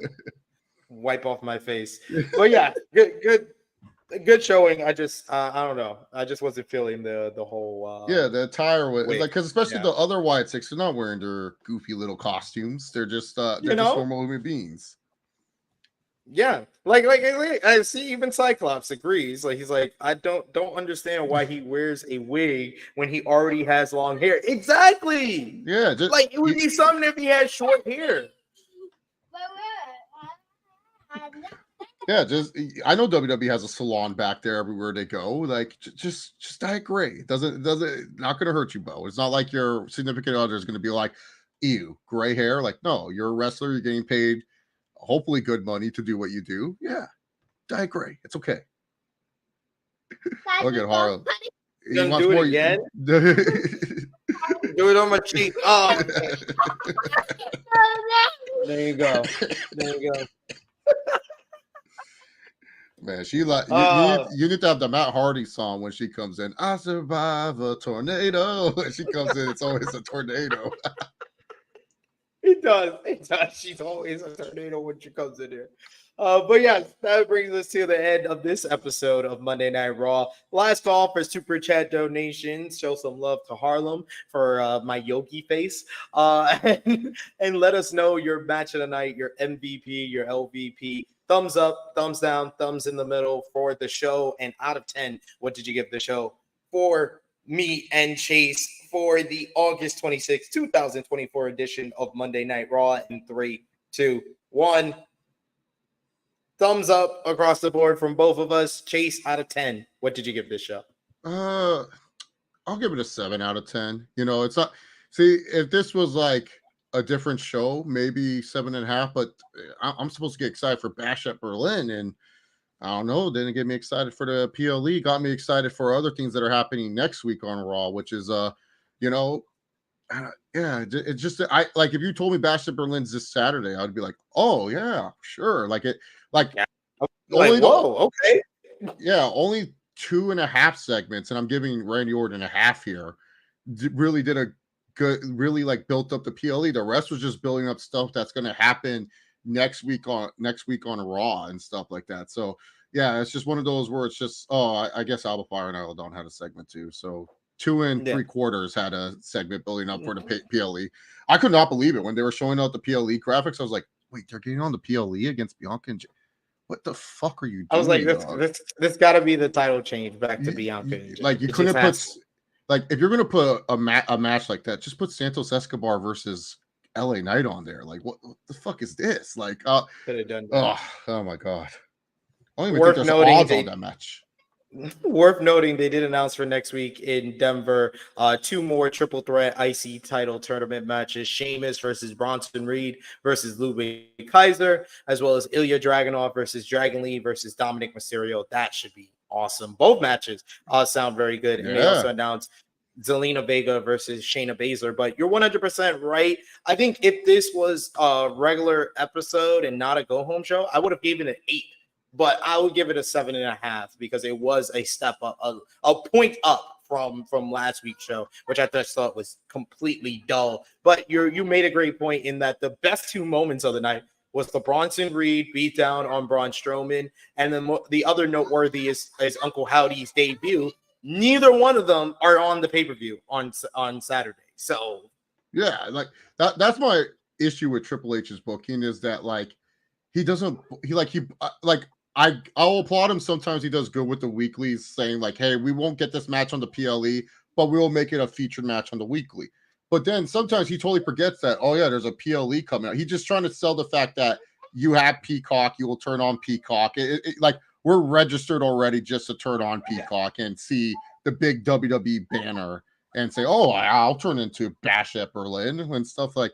But for me, I'm just like, it didn't get me excited for the whole, like, this is probably, I'm going to be honest, this is probably one of Triple H's weakest PLE cards he's ever, he's ever made, like, in terms of, like, excitement booking and stuff like that. Like, the card looks, like, the matches could deliver. It's just, like, Cody Rhodes and Kevin Owens, like, it's the stupidest feud. Like, I want to give you the title opportunity. I don't want it, Cody. I'm giving it to you, Kevin. You're going to take it and you're going to like it. It's like, it feels like the third time we've doing, Cody really respects his opponent and is still trying to prove himself as a fighting champion. He did that with AJ Styles the first time. He pretty much did that with Logan Paul, but Logan Paul has more of an antagonist personality against Cody, and then he's doing it here. So it feels like 3 times too many. If Cody is not facing the bloodline, it seems like they're really running out of stories for him already.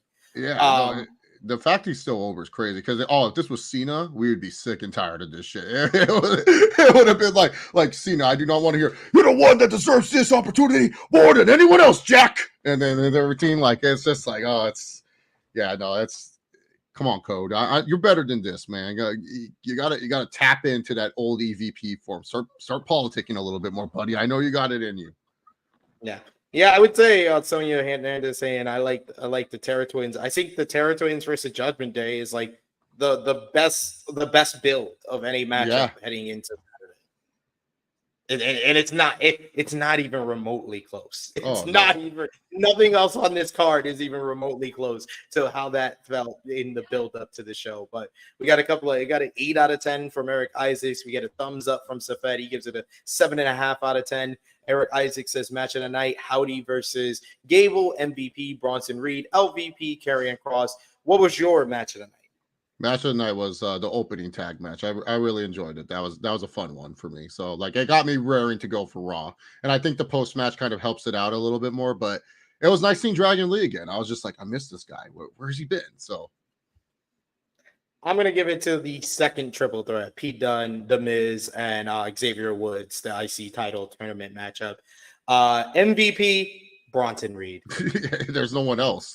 Unanimous MVP. Like this is, if anyone says something else, like I don't know, man. You were watching a different episode of Raw. Like Bronson Reed is the MVP. Absolutely. LVP for the show. I kind of want to give it to Triple H. You know what? I've rarely gave it to Triple H, but I've had enough of these coasting go home shows. So Triple H is my LVP because he needs to get better at giving us impactful go home shows. He did it for WrestleMania and he hasn't done it since. Yeah, I'm just saying, can you imagine if Bronson Reed's heading into a title match with Braun Breaker and he does this before? You're just like, there's no way this guy's losing, but he's not. He's just beating up a bunch of people and stuff. And it's great, created a great Raw moment, but come on, Triple H. Like this right here is feeling like those, like, because I was very like hesitant because like Black and Gold NXT, I know a lot of people love Black and Gold NXT. I was one of the people who were like, I like the takeovers, the weekly shows. Like, what is he building on these weekly shows half the time? I was just like, oh, I don't know. The weekly shows were very hit or miss during those Black and Gold days. And it's kind of feeling like that where he's pushing a lot of other acts that are not going to be on the PLE, but he's relying on the fact that I have all these other big names on the PLE and you're just going to tune in because of the name. Yeah, pretty much how it goes. But that brings us to a close on Rated Raw Review. I want to thank Chase so much for filling in for Romeo today. Always enjoy chatting about Monday Night Raw, chatting about the graps with you, sir. The floor is yours. Let everybody know where they can follow you on social media when they will see you again. Yeah, you guys can follow me on X at ChaseOliver68.